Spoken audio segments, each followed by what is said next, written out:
بسم اللہ الرحمن الرحیم۔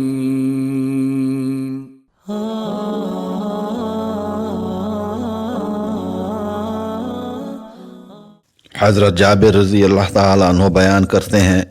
رسول اللہ صلی اللہ علیہ وآلہ وسلم نے فرمایا، شیطان اپنا تخت پانی پر سجاتا ہے، پھر وہ اپنے لشکروں کو روانہ کرتا ہے، وہ لوگوں کو گمراہ کرتے ہیں، ان میں سے اس کا زیادہ مقرب وہ ہوتا ہے جو ان میں سب سے زیادہ گمراہ کن ہو۔ ان میں سے ایک آتا ہے تو وہ بتاتا ہے میں نے یہ کیا، میں نے یہ کیا، تو وہ کہتا ہے تو نے کچھ بھی نہیں کیا۔ آپ صلی اللہ علیہ وآلہ وسلم نے فرمایا، پھر ان میں سے ایک آتا ہے تو وہ کہتا ہے میں نے فلاں کا پیچھا نہیں چھوڑا حتیٰ کہ میں نے اس کے اور اس کی بیوی کے درمیان جدائی ڈال دی۔ آپ صلی اللہ علیہ وآلہ وسلم نے فرمایا، وہ شیطان اسے اپنے قریب کر لیتا ہے اور کہتا ہے ہاں تم بہت خوب ہو۔ آمش بیان کرتے ہیں، میرا خیال ہے آپ صلی اللہ علیہ وآلہ وسلم نے فرمایا تو وہ شیطان اسے گلے لگا لیتا ہے۔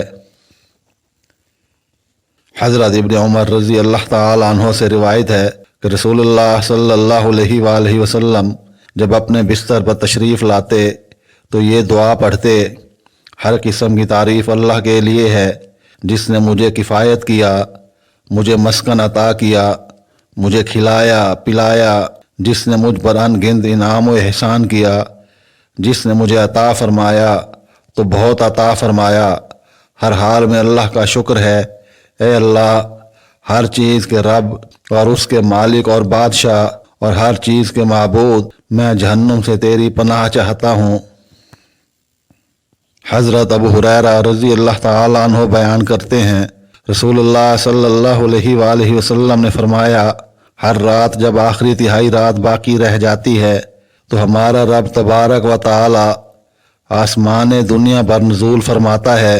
اور پوچھتا ہے کوئی ہے جو مجھ سے دعا کرے میں اس کی دعا قبول کروں، کوئی ہے جو مجھ سے مانگے میں اسے عطا کروں، اور کوئی ہے جو مجھ سے مغفرت طلب کرے تو میں اسے بخش دوں۔ حضرت عبداللہ بن عمر بیان کرتے ہیں، رسول اللہ صلی اللہ علیہ وآلہ وسلم نے فرمایا، جس شخص میں 4 خصلتیں ہوں وہ خالص پکا منافق ہے، اور جس میں ان میں سے ایک خصلت ہو تو اس میں نفاق کی ایک خصلت ہے، حتیٰ کہ وہ اسے ترک کر دے۔ جب اس کے پاس امانت رکھی جائے تو اس میں خیانت کرے، جب بات کرے جھوٹ بولے، جب عہد کرے تو عہد شکنی کرے، اور جب جھگڑا کرے تو گالی گلوچ پر اتر آئے۔